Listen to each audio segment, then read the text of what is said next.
Hey vlog. So I didn't realize my camera needed charging because apparently I left it on after I packed it.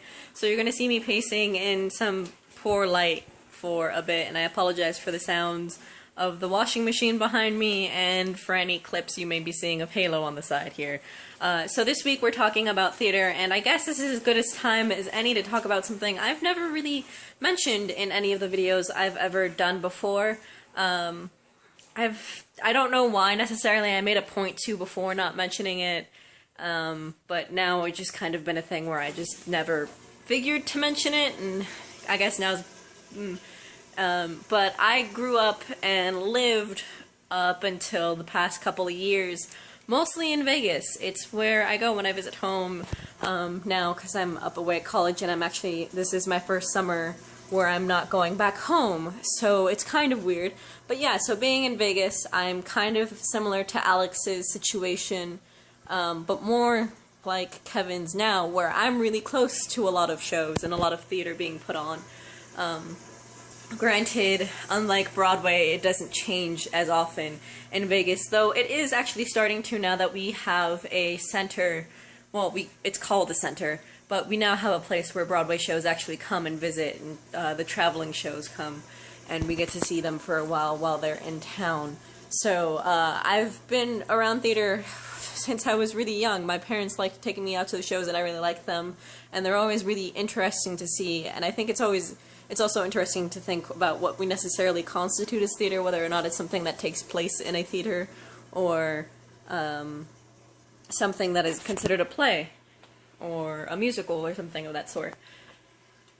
So, I've seen a lot of stuff like that. I've seen a lot of different shows, and I've seen a lot of theater. And I have been in theater, though I didn't start out very young in it.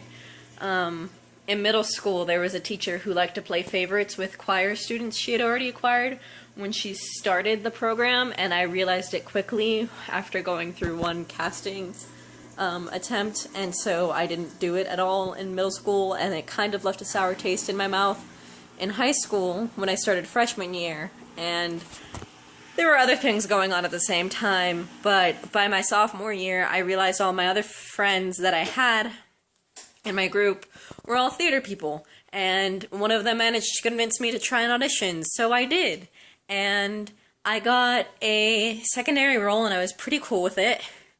And then the director, after about a couple of days into rehearsal, sat all of us down and said, "Look, I made a mistake in who I cast as what."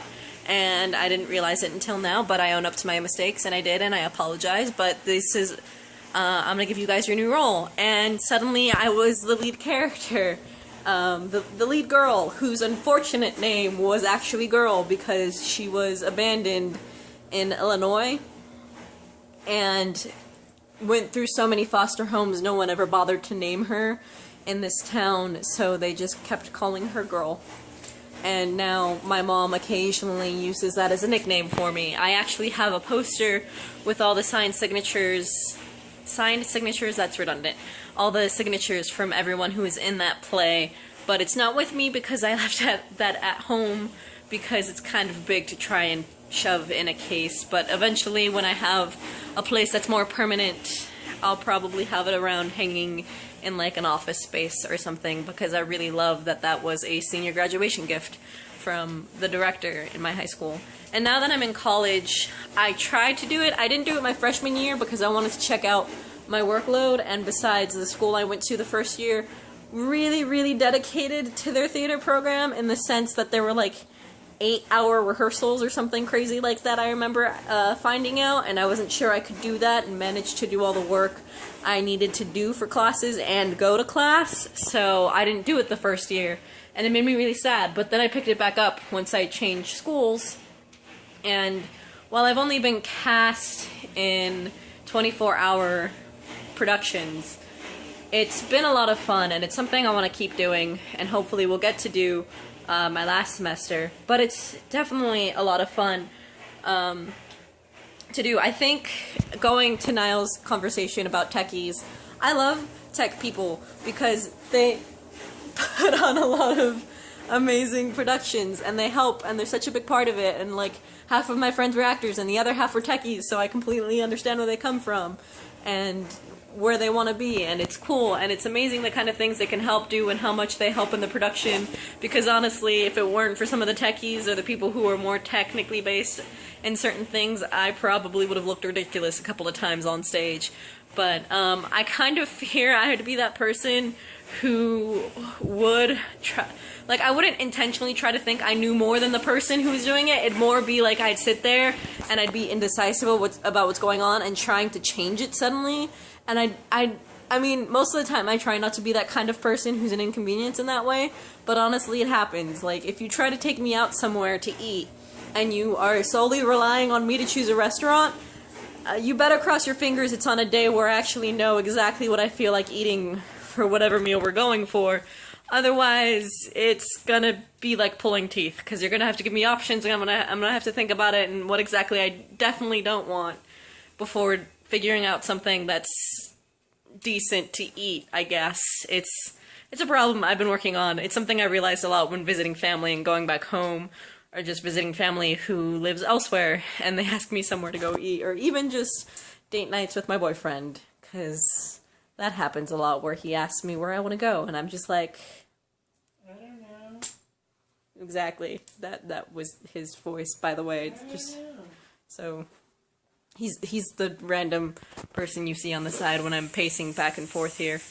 But one of the things I think is really cool that we get to see with theater productions is the way they're staged and put on now, and the way that can be interpreted. For example, my university put on Cymbeline this year, but because we had the help of a guy who was a new professor who specializes in Shakespeare and Shakespeare productions. He worked for a Shakespearean company in Oregon or Washington, I can't remember which, before, and then came and decided to work with our school and work at our school. And he has a very distinct taste for how he does it. And he does it with a very modern Shakespeare approach, sort of. I don't know how else to describe it. The way he put on this show, which is a complicated show in and of itself to put on, because it's like a lot of Shakespeare's plays mashed into one. There's Othello, there's Romeo and Juliet, and there's bits and pieces of even his historical plays, because Caesar's mentioned, and there's the Roman army, and there's like the forbidden lovers and the poison that comes up and potential believed deaths, and then Jupiter shows up for like no real reason other than just to show up. It's a really strange play. If you ever read it, you'll understand what I mean. But he takes it in a modern Shakespearean approach, which is how he described it to my class not this past spring semester, but the fall semester, when I was taking a Shakespeare class and reread it. And he was talking about how Shakespeare, when he put on a play, he used whatever he had available and made the most of it. So he simply did the same thing, but with a modern approach to it. So there was not a green screen, there was a projector screen that was down, except it wasn't really a screen, it's more like a sheet that was down and used as part of the background. And they'd use that to show, like, some of the traveling, or just to like make the background scenery. And these Roman soldiers, the way you could tell they were Roman was because they were in army green shirts that said "I love Rome," and whenever they were headed somewhere, Seven Nation Army started playing. And if they headed to Italy, it was the one song that goes "E Mambo, Mambo Italiano," that one was there. They did The Cave by Mumford & Sons as background noise for whenever they went to the cave.